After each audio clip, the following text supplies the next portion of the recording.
Hello and a very warm welcome to the session Taking the Lead, Holly Hunter. And for the first, I would like to introduce you to the moderator, Peter Cowie. This is a long-term friend and consultant of the Berlinale Talent Campus. You probably know him also as film historian, as he has written more than 30 books about Orson Welles, Francis Ford Coppola, and many others. Welcome.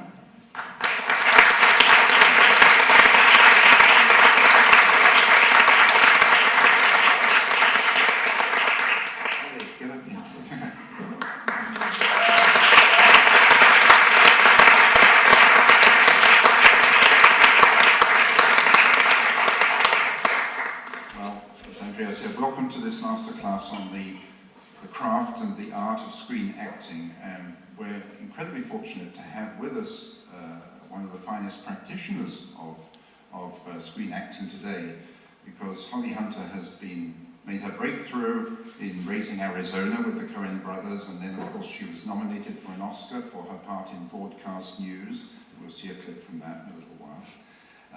She then created the immortal role of Ada McGrath in The Piano in 1993, for which she deservedly won the Oscar. And she's been nominated for 2 other films for the firm, for 13.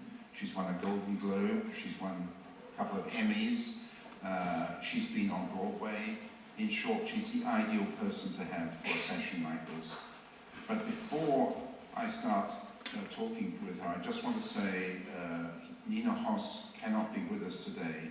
She already missed the world premiere of her new film Gold on Saturday night, which is very rare, but she's been stricken with a really bad case of the flu, and she's under doctor's orders not to come, so she sends her apologies to all of you for not being able to be here. I'm sure we'll have her next year, but of course you will have moved on.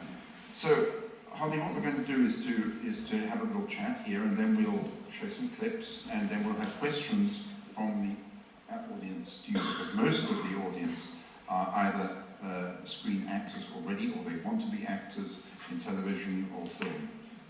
But when you were a child growing up in Georgia, was there any particular thing in your school life, in your home life, that made you suddenly want to communicate, to want to be an actor, want to be on stage or be on film? Well, I think, first off, I have a little bit of laryngitis, so forgive me. I was the youngest of 7 children. So when we were the youngest of 7, by the time that I came along, my parents were like, raise yourself. And in a way, I mean, I didn't really fight to be heard around the dinner table because there were so many older, more prominent voices already established there.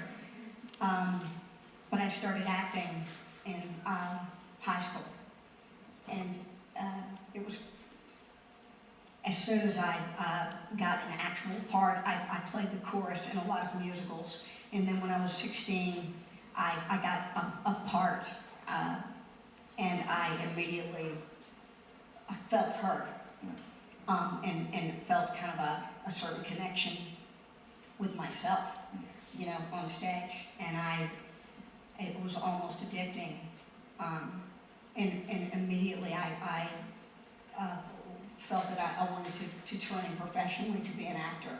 Which you did at Carnegie Mellon Right. in Pittsburgh, right? Carnegie Mellon is a 4-year acting conservatory in Pittsburgh, Pennsylvania, and so I went there and got a degree, and then immediately moved to New York.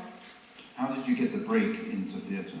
I think there's a story that you were trapped in an elevator with Beth Henley for about 10 minutes. Yeah. Can you tell us about that? Beth Henley is a Pulitzer Prize-winning playwright who I was stuck in a stalled elevator with her in 1981. And we were in the theater district, the Broadway district in Manhattan. And she turned to me and said, are you Holly Hunter? And and I said, are you Beth Henley? And that was really the start of our friendship, because she remains, one of my absolute dearest, most favorite people in the world. But then I went on to kind of have a backdoor Broadway debut debut by replacing someone in Crimes of the Heart. And then I left Crimes of the Heart for another Beth Henley play that was opening on Broadway, 4 months later. And how did you make the break into, was it film or television? Was it meeting the Coen brothers first, or did you do some TV work before that? Well, in fact, the Coens came and saw me in Crimes of the Heart that I did with Beth. Joel and Ethan saw me in Crimes of the Heart. They were casting Blood Simple at that time. And they asked me to be the lead in Blood Simple. And I said no because I was going to the next Beth Henley play. So I said no, but maybe you ought to see my roommate, Frances McDormand. And so they saw Fran, and Fran played the lead, and the rest is the rest. But you got a leading role in Raising Arizona. And then I got a meaty role in Raising Arizona. Yeah. But by that time, Fran and Joel and Ethan and I were all friends, and we were living together. We rented a house together in Silver Lake, which is a part of Los Angeles. We just went out to LA for like 3 months. And while we were out there, they said, why don't you read this? We wrote this part for you. Tell us what you think. And it was Raising Arizona, which of course I was unsure of. No, that's not true. I said yes. And Broadcast News, from which we'll now see a clip, was a film which, of course, capitalized on the hotbed of TV news in the 80s. It was always in the news, as it were. TV news was in the news. And in this clip, we're going to see you who've been emotionally attracted to William Hurt's character, who's a very handsome, go-getting young anchor. You suddenly find that actually he's a man of somewhat less integrity than you thought, and he wants you to go off on a vacation with him, and you come to the airport and give him what for. So can we see that first extract, please? If it's ready.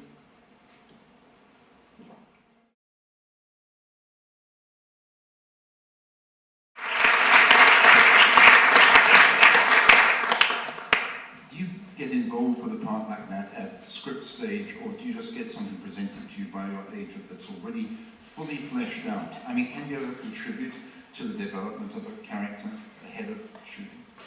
Well, Broadcast News had been around. It had been floating around town in New York for about 9 months. And my name had been submitted and rejected. I hadn't really done anything.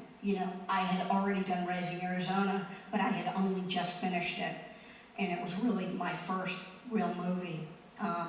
So I was rejected. And then Jim Brooks, who is an amazing artist, and he searched and searched for an actress to play the part, and he was looking at movie stars at that time and not finding what he was looking for, even though he didn't quite know what he was looking for, but it wasn't it. And so finally, my agent said, please, can't you just come in? So I went in, and when I went in, he thought that I was a PA. And I said, no, I'm actually here to read for the part. So he said, okay, come in. And Bill Hurt was there. And so we started reading, and I was there for 2 hours, and we read the entire script and worked on many scenes together. And then I got the part the next day, and then we immediately went into shooting. And I don't think that I've ever been more terrified, absolutely, in my life. It was the most terrifying event to be actually cast and have to play someone who's more intelligent than Bill Hurt. More integrity. And definitely more integrity. Can we talk about rehearsals briefly, because I think one of the big differences between Hollywood and a lot of the great auteur cinema in Europe is that there is more time here to rehearse. There isn't this pressure that the studios put you under to go straight into shooting. Have you ever had a director who can give you 2-3 weeks of rehearsals prior to shooting? Well, actually, for broadcast news, I had 6 weeks. When I say we went into rehearsal, we went into working like the next day, 2 days later, but we rehearsed for about 6 weeks. And actually, I had a month of rehearsal for the piano. And for a movie that I did with Lasse Hallström, we had a month.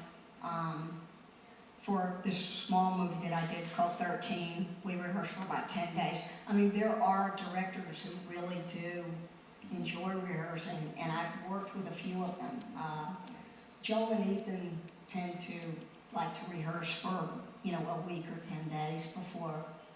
And how did it work with a series like Top of the Lake? I mean, were you able to have rehearsals before each long sequence, or was it all rehearsals at the beginning and then you shot the whole thing? Well, with Jane, in that particular situation, we rehearsed for a week.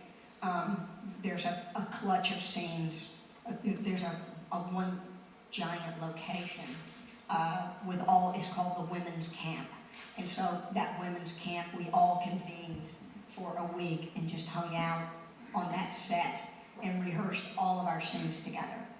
And then when we began shooting, we had rehearsed all of those scenes.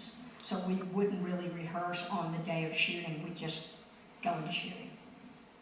Well, just before we go into the piano, we have a couple of clips from the piano, but maybe it would be nice to have a couple of questions from the audience. If we have a microphone, I'm not sure where it is, but it's the microphone, so if you can put up your hand to catch my attention, then I can get the mic to go to you. Is anyone going to kick off with a question?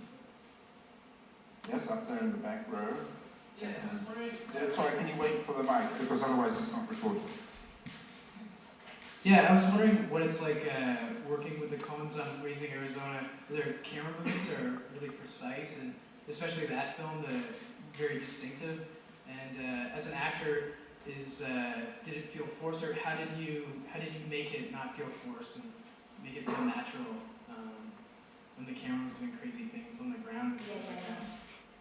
Yeah, I mean, well, that movie in particular, like you said, is very stylized. But I was actually I was a theater actress. I didn't really know anything about movies. I didn't know what the camera was doing. I never paid any attention to it, really. And sometimes it actually scared me a little bit, so I tended to ignore it. But I think that more than anything, I was protected by Joel and Ethan because they have extraordinary taste in performance. And they were also really good friends of mine at that point, so I just kind of trusted the relationship I had with them for them to give me a parameter for me to be comfortable in. And Nicolas Cage had such a very strong idea of who he was in the movie that also was helpful to me. I don't know if that really helps you, but... Another question up there. I've got one up a similar row at the top.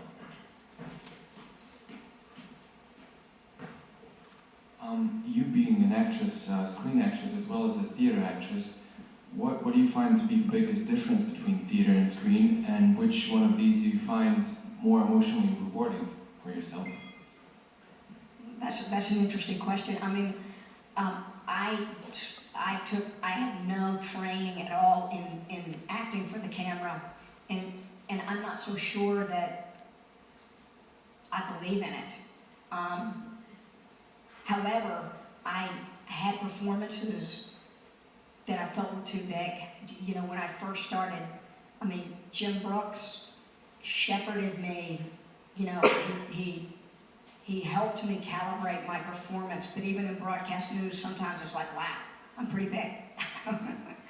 But I felt like, you know, just actually working in front of the camera, I got a better sense of how to do it. But I would say that the camera picks up your thoughts so boldly that it's important to have thoughts. You know, it's important to really be doing what you're doing. I mean, I always insist on as much reality as I can possibly get when I'm working in a movie. Like when I'm working in a play, you know, off stage, you know, whatever is happening off stage is imaginary. You know, if that's the kitchen, there may not be a kitchen over there. But in a movie, sometimes they'll say, Holly, I'm really sorry, we've got this scrim, you know, for the lighting, and your actor off camera is not going to be able to be there. So can you look at this little X on the mat box? If you could do that, it would be so great, because you're beautiful. You look so wonderful. And I'm like, could you guys just cut a little box in the scrim or movie scrim? I don't need to look that great. Can I have my actor? Can I have my partner? Because if I'm looking at an X on a mat box, I can see that I'm not really looking at anybody. I mean, your eyes are different.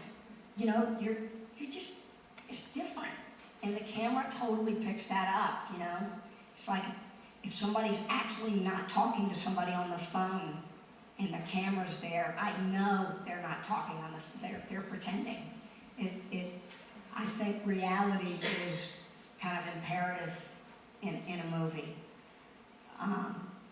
And where television is concerned, you've done a lot of television. You were on Saving Grace for 4 seasons, I think. I mean, is there again a distinction between film acting and TV acting? Is there a different technique you bring to bear? Well, I mean, with television, no. I would say no.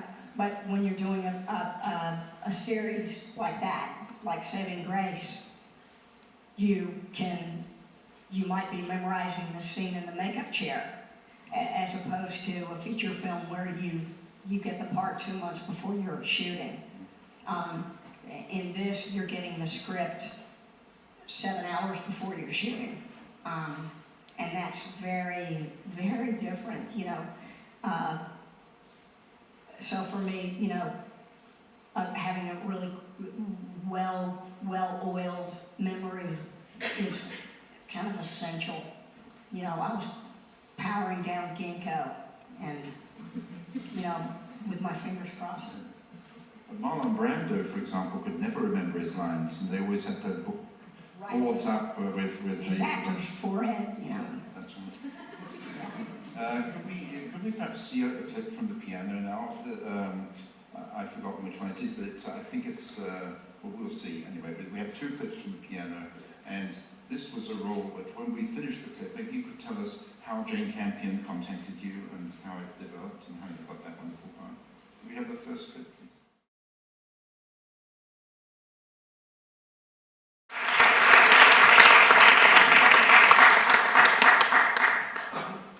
The difficult thing about that whole role was that you couldn't express yourself with speech, which was one of the main weapons of an actor.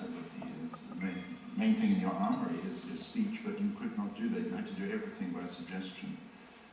Well, it's not that I could not, it's that I chose not to.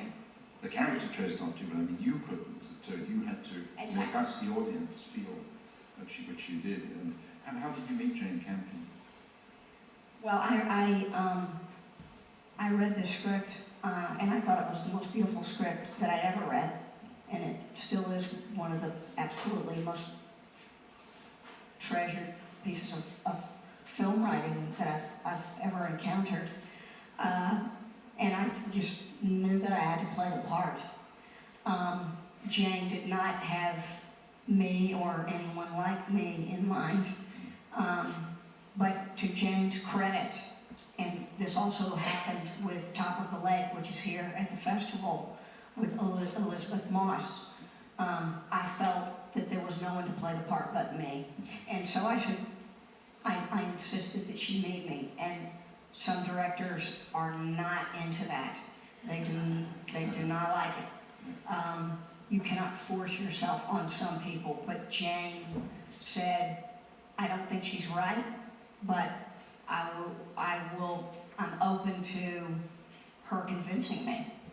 So I went in and prepared this. There's a Scottish monologue that kind of bookends the movie, and so I got a dialect coach and learned the dialect and memorized the two monologues, and then put together like a 30-minute tape of me playing the piano, because I had loved playing piano my whole life. So, and then I went in and met her, and then she sent me a telegram and said, I keep you in my mind. I keep you in my mind with, you know, with what you've done. And so then a couple of months later, after she'd kind of seen people in different countries and different cities, she offered me the part. And it was all shot in New Zealand? Yes, and all in the North Island of New Zealand. Mm-hmm. Yeah. What was it like working with Harvey Keitel? Great actor. Magnificent. Yeah. I mean, Harvey's one of my most favorite actors. He's, you know, there's no one more present than Harvey. And as a result of that, there was this, I think this really, when you got the Oscar, it put you onto a different plane altogether. Were you swamped with offers immediately after Oscar night? When you won the Oscar, did that open an immense number of doors? Well, I mean, it's hard to, hi. What's going on? You want to take a seat? Somewhere? You're stealing my focus.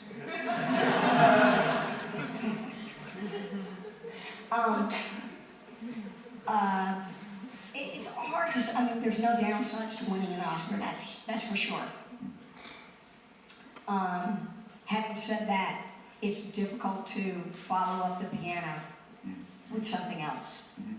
But I managed to find something extraordinary to do after the piano, which was the Positively True Adventures of the Alleged Texas Cheerleader Murdering Mom that I did for HBO with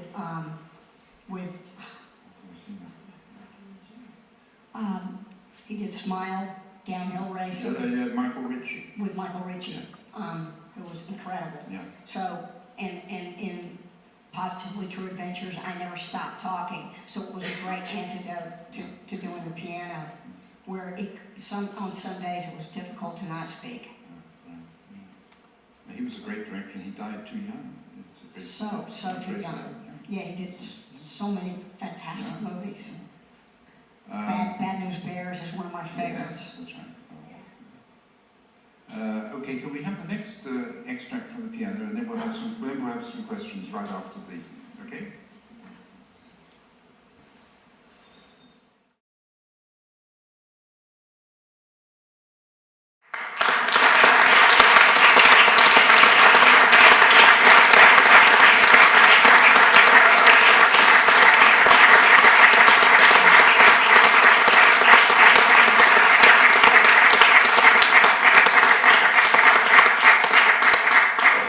Lots of takes for that. A lot of takes. Many takes. Did you get to achieve that scene? Was it done over and over again? No, not at all. I mean, maybe certain parts of it, but no. It was interesting. You know, one of the crazy things about doing movies is the scenes that you shoot out of sequence, and that was a scene that we shot the movie in 16 weeks, and that scene was in the first week of shooting. So it was you know, a really scary thing to do so soon. But you know, it turned out okay. Okay, we have a question I know up in the back row. been waiting patiently.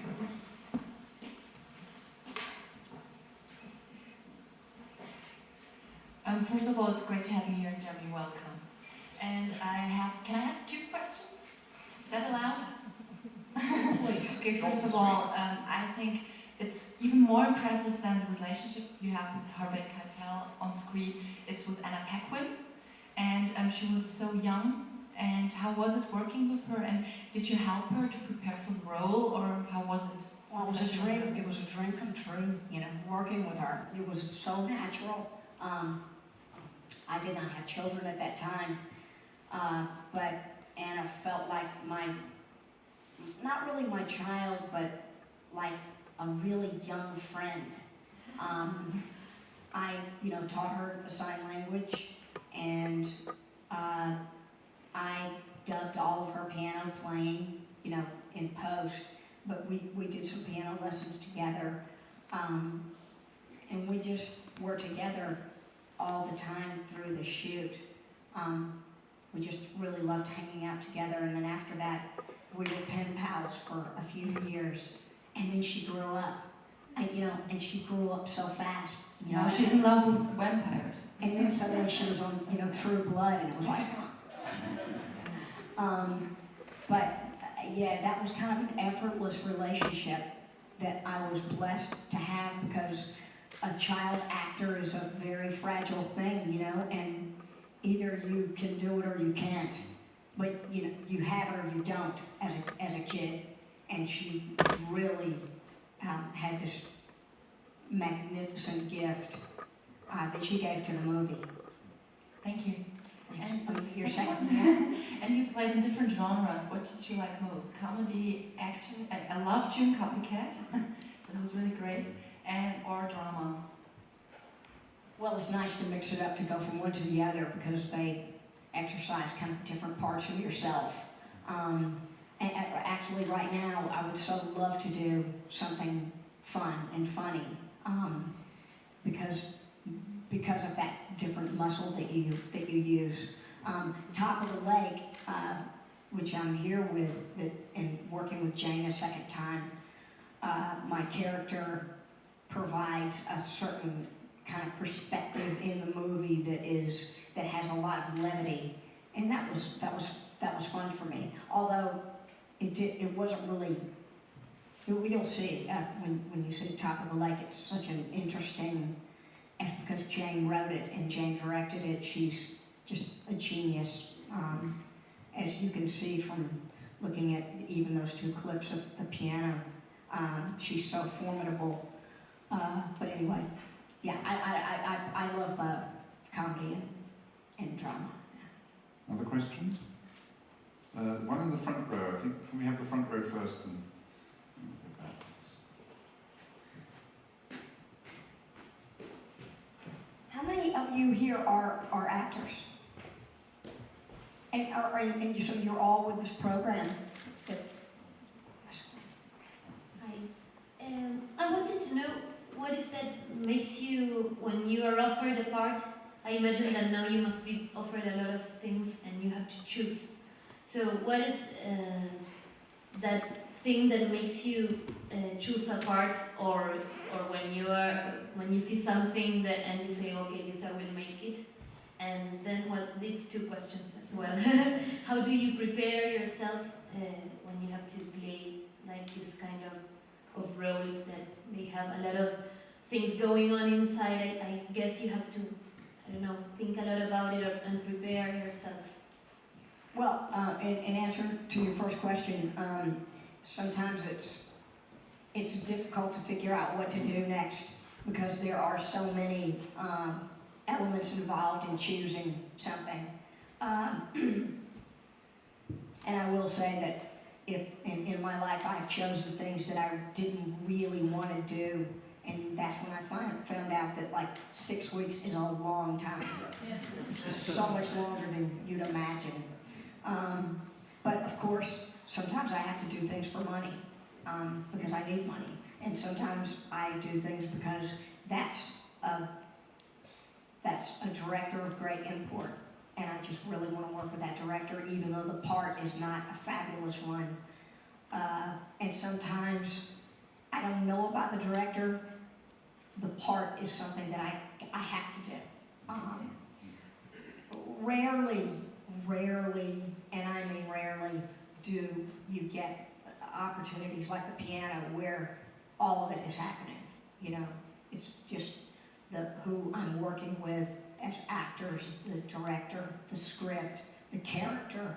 They're all unbelievable.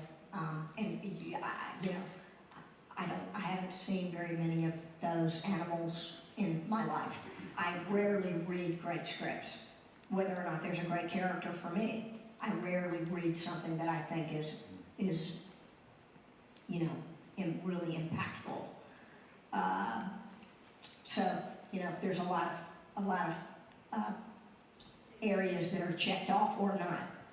And your second question was what? How do you prepare? Well, often, I will often approach things externally first. I will go from the outside in. And I do that actually a lot. I did that for Top of the Lake that I did with Jane. And with the piano, I just felt like I will take 3 months and I will design with a coach a sign language that looks good in my hands, and I will learn all of the piano pieces backwards and forwards.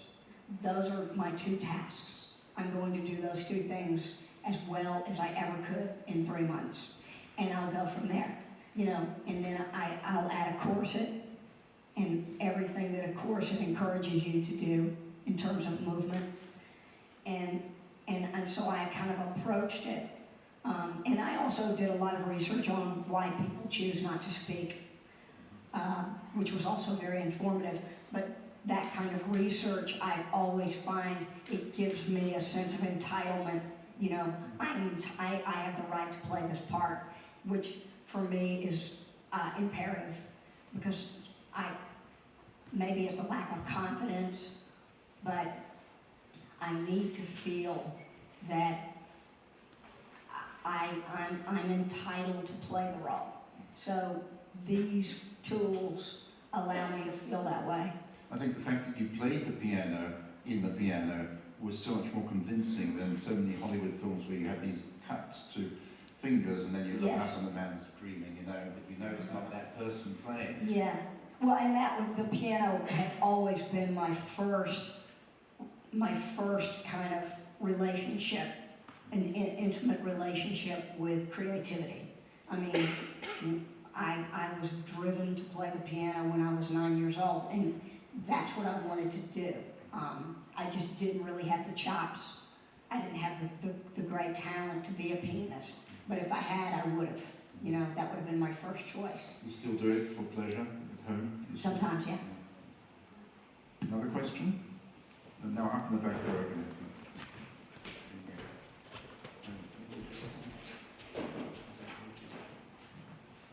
Okay. This is a continuation to the previous question, but what are your tools to create color and energy in the space, in the shooting and with the actors as well? Well, that's an interesting question. You know, and energy is always something that I think about a lot with characters. You know, like what color is the energy that you're emanating, and what pace does my character move in? You know, from 1 to 10. Is she a 10? Is she, you know, a 5? Or in the case of what I just did with Top of the Lake, I really wanted to manifest an extremely measured, slow tempo. You know, I wanted to like slow my own breathing down. I wanted to slow my own heartbeat. I wanted to slow my blinking and then mix it up with some really fast stuff. But I thought that the tempo, the juxtaposition of 2 different tempos would be interesting for the character, and mainly an incredible amount of stillness. So that was the energy that I was really kind of exploring in rehearsals and when I was thinking about the character at home before I came to New Zealand. And going back, right back to the beginning of our conversation, Carnegie Mellon, a 4-year course, would you advise young actors to go to drama college? Is it essential, or can you bypass it and just plunge in? Did you learn a lot? I can never give, I kind of don't give people advice, you know, I just tend to feel that the world is such a big place and everything is possible, that if I were to tell someone that you must get a conservatory training, you need to get training as an actor, that, you know, I'm going to be talking to somebody who gets up out of their chair and becomes Brad Pitt, you know, because that happens. And I don't know if Brad Pitt had training, but somebody of his, you know, of his charisma and his desirable, you know, qualities can get training on the job, you know. So I don't. There's a million ways to achieve success as an actor, and my way is only one. Another question? Nobody this side? There's a lady here in the second row. Hi. I wanted to ask you, what is your relationship to today, nowadays, and all your career, during all your career, with your image? What you play a role, and because that's different from cinema, from theater. How do you live with your image when you see the movie? Well, I have always, like, for example, with the piano, I saw dailies every day, every night. I would look at the footage that was shot the day before. It was just a ritual. It was actually part of my day to look at what I had done and to kind of examine it almost like a scientific experiment. I mean, it was like, it was a science. What works, what doesn't? What you know, where does this character live in the parameter of the physical? And that's often been very, very helpful to me. And then when I did Saving Grace, this television series that I was an executive producer of, because I was an executive producer, I was in the editing room every day, and that was a new thing. So rather than just watching my dailies, I was having to be highly influential in cutting them, in cutting the performance together. And I learned so much humility about myself in a whole new way. Like, wow. It was, the critical eye was, it was a real act of humility, of my own limitations as an actress, and you know, my feeling of what worked on the day, and that I would see it and I would go, wow, it didn't work. That's incredible, because there is a certain mysterious alchemy between what is happening here and what shows up there. I mean, it's not necessarily the truth. You know, it's not always the truth. The truth doesn't look the way that you felt it. So that's an interesting mystery that I've grown a little more accustomed to over the years. Another question over here, someone. First row.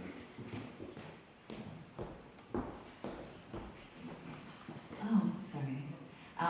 I think a lot as actors we spend quite a lot of time thinking about and combating our types and being typecast, and I think everybody has a type, and I wonder if there's like a moment that you can think of in your career that, or things that you've done at certain points to transcend that or combat some way that maybe your agents or casting directors or directors or Hollywood viewed you. Well, I mean, you know, some of it is up to the gods, but you know, you can also do things to combat it or to encourage people to think of you in another way. And then sometimes it's also really great to play to your strengths, you know, to be typecast. to do the parts that people want you to do, because there's something in you that wants to do them as well, because there's so much of that. And there's something also wonderful about being able to bring yourself to the screen or to the stage, because there's nothing small about that, because who you are is human. So you're bringing your own humanity, and there's no one like you. But, you know, in the case of something like the piano or even Top of the Lake, I had to convince Jane to cast me in the piano because I just recognized something about the character. And Jane had to convince me to do the character on Top of the Lake because she just said, you could do this. And I was like, yeah, but why? Why not get Ben Kingsley? So We haven't all seen the film yet. So this is a good time to come to Top of the Lake, which is a 6-part series running close to 7 hours, I think, or 6.5 hours, and was shown in the Berlinale special section yesterday to great acclaim. It's set in the Queenstown area of the Southern Island of New Zealand, and it stars Elizabeth Moss. The principal star is Elizabeth Moss. Those of you who like Mad Men will remember her as the long-suffering young executive in Mad Men. And you play, on the face of it, a curious role. Do you want to describe that role for those who haven't seen it? Perhaps you do it better than I would. You know, how would you describe your role in this colony of women that's up at the top of the lake? well, I played a woman, a man, and it. The sexuality is Right, odd. AC/DC. Pretty much.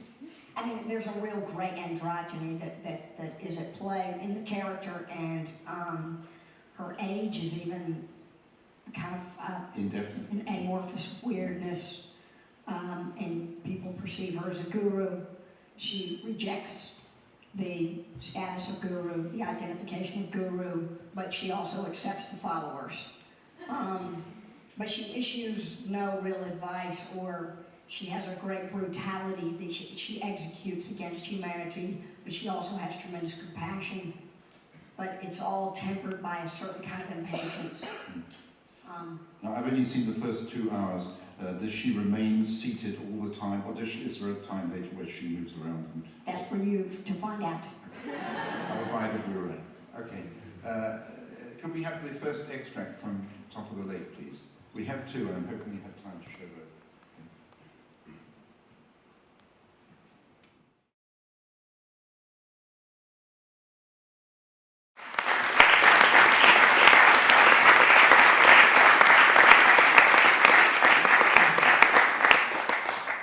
How long were you on call for that whole series?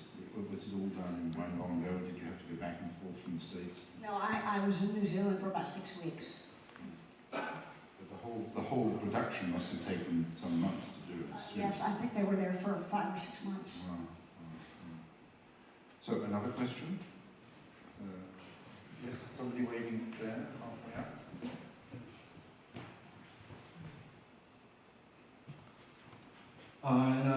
In the first film, which we've been looking together, you said to this boy you're not going. Do you apologize for this decision? Sometimes, maybe? The what? I'm sorry? In the first film, Broadcast news. which we've been looking together, yeah? You said to this boy you don't going. Do you apologize for this decision? So you told Bill that you're not going with him, but do you eventually apologise after that? I guess he hasn't seen the film, so he wants to know if you apologise to Bill. Do I apologize to Bill for not going with him? No, there's a scene. You haven't seen Broadcast News? Well, I mean, I'll tell you, it's interesting that you asked that particular thing because we shot like 5 different endings to Broadcast News. And that was one of them, you know, is that when I said I'm not going, then at the end, you know, I do go with him. That was one ending, that I went with him. And then another ending was, after that scene, I said, I'm not going, and I go out and I get in a cab. And then right before the cab pulls away, Bill gets in the cab with me. So, I mean, Jim Brooks had all of these different endings that he was very, very unsure of. And then, you know, so it was a really excellent question. Another question in the front row.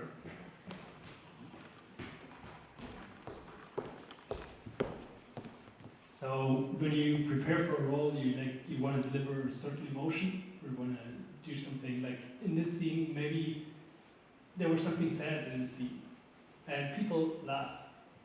How does that make you feel? Like in this scene, it was not that bad, but sometimes I saw in a couple of movies in the Berlinale already there were sad scenes, and people like give back another emotion than what was like meant by your act, or what was delivered by your act. How does that make you feel if you go to a premiere and there other emotions come back than what you wanted to deliver? Well, in this scene, It was not the kind of brilliance of what Jane is excuse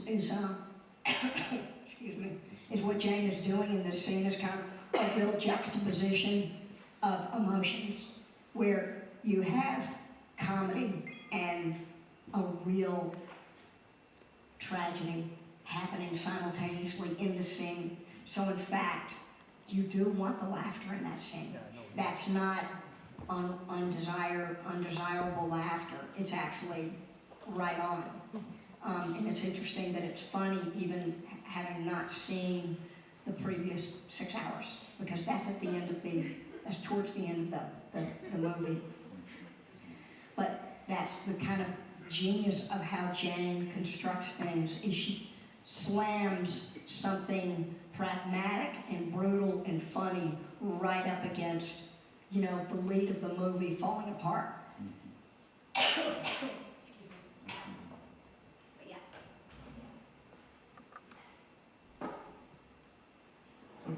Maybe we can, Excuse me. yeah, why don't we take the second episode, they'll give you a chance. Can we have the second extract? Anybody got a cough drop? Where's that? Do you got now one of those drops? But yeah, I mean, obviously that does occur where people are laughing and you don't want them to. Well, that's what I meant. And in that case, you know, hopefully what's happened. Do you think this is better? Yeah.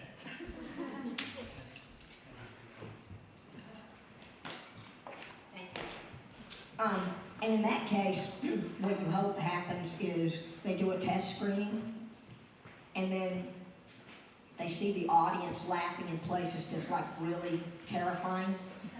They go back and they recut those scenes, you know, so that they're not funny anymore.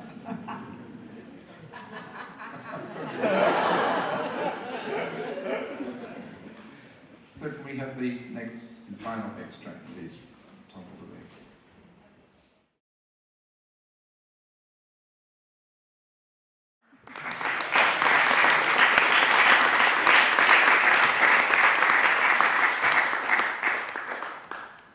So we're getting towards the end now. Maybe a couple more questions and then we'll let Holly go.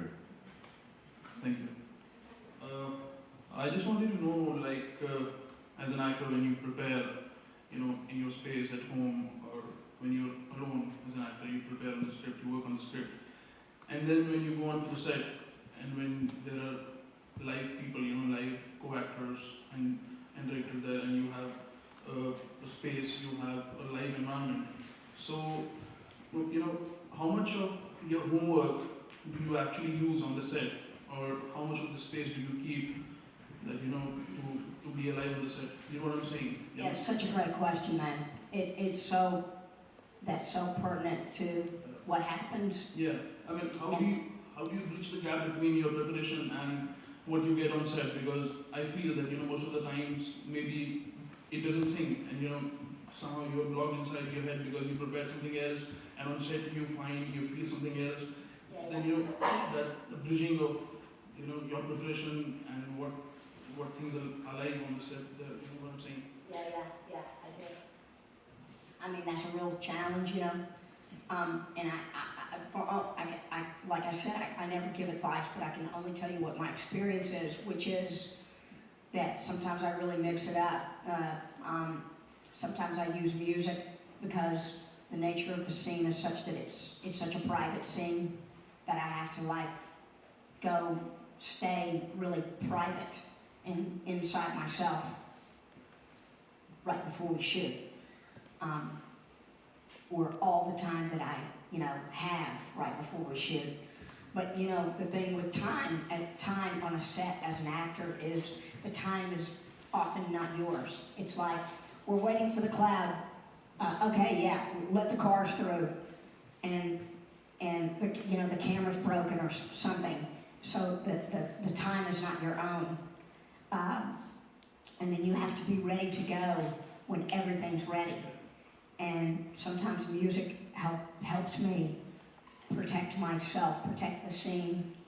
And sometimes I'm really nervous, and what the scene requires is real fluidity and relaxation.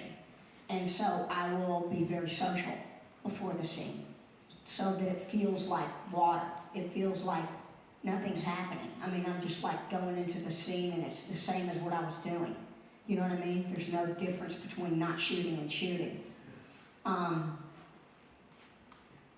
But it really depends on the nature of the scene and the nature of the character. Sometimes I watch myself in between takes. I mean, I'll see how I'm sitting in between takes, and I'll go, oh, well, this is the way I should be sitting in the scene. It's like when I'm off. I'm not thinking anymore, and I'm actually responding the way that is most natural. And I go, this is what I should do. But my monitor is on, just to kind of do like a checkpoint of what's happening. But it can be very difficult to find your own space on a movie set because the space is always changing. And there's so many people around, it can be difficult to get a sense of privacy. And also, I just want to check, when as an actor you prepare, as an actor, when we prepare on the script, then we tend to, form certain sort of environment, certain sort of space in our own mind where that character is working, where that person is sitting in the script, or what sort of ambience he's in, what sort of house he lives in or she lives in, and then when you go on a set, maybe you find altogether a different sort of place, Then there's a difference between the two, what you created in your mind and what is there, in reality, which has to be shot. So, in these kind of cases wherein you find that, what should I say, when you prepare the script, when we prepare the part, we form a certain sort of images about the space that person is in, and maybe when we go there, it might not be the same. So in that case, how do you leave your homework back, or how do you use that same homework onto the set in a different way? So how much of In other words, how she improvises, how she adapts, right? Oh, yeah, but okay. Do you want to answer Well, that? I mean, I would say that to see, if you could see the space before, that's always helpful. I mean, if you can go to the set before, but if you can't, and often you cannot, then you have to say yes. You have to go yes, unless it's something that you feel can be changed. Like, I am not comfortable with this briefcase. I think this briefcase, I think it should be beat up instead of new. I think it should be cheap and beat up instead of new and expensive. And the prop guy can go get you, a beat up one. If it's something that you can change, but if it's something that you cannot change, then you gotta say yes to it, man. Because you have no choice. And so you have to embrace it and incorporate it. But those are split-second decisions that you have to constantly be evaluating what is acceptable and what's not acceptable to you. I mean, that's what I do. I go, it's not acceptable that there are crew members lining the shot, watching my work. It's not acceptable to me that they're watching me because my character doesn't have an audience, so I don't want one. So I say, could those people please, or can the set be closed? I want 5 people here. The camera operator, the director, the focus puller, you know, the sound guy, that's it. And those kinds of things, it took me a little while to get the sense of entitlement to say what I needed on a movie set. Because there's so many important things going on but the most important is the performance. You know, and you're sometimes going to be the only person to stand up for that. So that's something that I always do is I protect my performance as much as I can. One final question. Front, good. I think we'll be a lucky one. Okay. Hello, I'm in acting school at the moment, and I realize there's a great process that goes in within your own self, and it's like a mirror for all your mind, your soul, the blockages, who are you not, and how much of the character comes from that source, from which part of yourself. My question is about your process through acting school. Is there any moments that you really remember where you were faced or confronted with that? And moments of realization where you felt, oh God, it's like singing, learning to sing, and you hear your voice. Is there a moment in acting school for you which you remember that helped, where you're just like, oh God, it's this that I can always fall back on and that you've used throughout your career? So can you remember any moment like that might help? Quite a vast question, but maybe there's something that resonates or one point.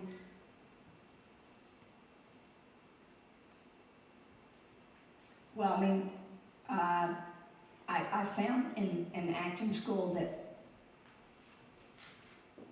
I felt, you know, off kilter a lot, you know, through school because I was doing things that I didn't know how to do. And I was stumbling, trying to find things. I remember one of my teachers said, it's not important that you try. It's not important that you try to do this. It's important that you do it. You can't just try. You have to succeed. I was like, oh my God, really? I found that there was a certain harshness to that, but I remembered it. I mean, the acting profession is fairly brutal. But I suppose, you know, I'm often guided by my fear. You know, I never lose a sense of being afraid. And sometimes it works in my favor and sometimes it doesn't. It's a matter of trying to ride that horse because I never lose fear. The camera always makes me a little bit uptight. And I've made friends with that to a degree. But like you said, you know, it's like your two questions are interesting that they're kind of back to back because, you know, how are you going to make friends with it or are you going to try to send it out of the room? You know what I mean? It's an interesting dilemma that you have that I feel as an actor a lot. Like, what can I live with and what can I not? And fear and making friends with it can often be almost impossible. I mean, I find that when I'm shooting a movie, I often don't want my coverage done first. I want to go second, because when the camera is on somebody else, that's when I feel the least, I mean, I'm not seen, so I can play, I can experiment, you know. Then I find the scene when the camera's not on me. So then when the camera comes around, I've got a sense of the scene that I didn't have initially. And that's not a sought after position because most actors want to go first. Because they want to spend it. And then they may not have any left. I always have like a lot left. So, you know. Well, I'm sure. But I don't know if that really answers your question. I don't know if there was anything that I remember that was a turning point or something that I felt like I could depend on. I think I've always felt a great confidence in my own body. You know, that there's a certain confidence I have physically that has always served me well. And certainly on stage. I feel like I feel like you have actually answered, because there are moments of insecurities or you're faced with them or fears, and actually embracing it and being like, okay, this is part of it, and not to judge yourself and be like, oh, I'm not doing it well. But Yeah, just never say, judge. oh yeah, that's a part of it I too. try not to ever judge my own fear, because it is part of performing, I think. Maybe not for some people, but definitely for me. And are you still confronted with that till Oh, now? yeah. We really have yeah. to. We really have to close it down now. I'm sorry. Maybe afterwards you can have a chance. But the reason is everybody's on a very tight schedule with this festival, and Holly's been promoting Top of the Lake yesterday. I've seen you here, there, everywhere, and you may not have given advice, but you've certainly enlightened us. And thank you so much for spending so much time. Thank you very much.